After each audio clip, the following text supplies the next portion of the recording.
अस्सलामुअलैकुम guys, welcome back to my channel.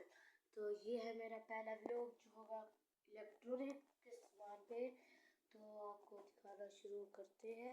ये देख लें, ये सामान पड़ा हुआ है कुछ। पहले आपको दिखाते हैं पहली चीज़, दिस इज़ माय टैब।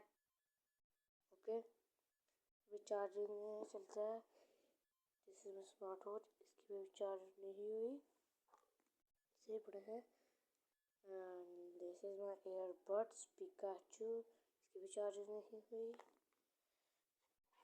ये है मेरे हेडफोन्स, पहले इसकी चार्जिंग हुई थी लेकिन ख़त्म हो गई, यूज़ भी नहीं होता। इसके बाद दूसरे मेरे ये की भी चार्जिंग हुई थी, ख़त्म हो गया। उसके बाद आखिरी आ चुका है लैपटॉप। तो सही हो गया, मेरा ये पहला व्लॉग है।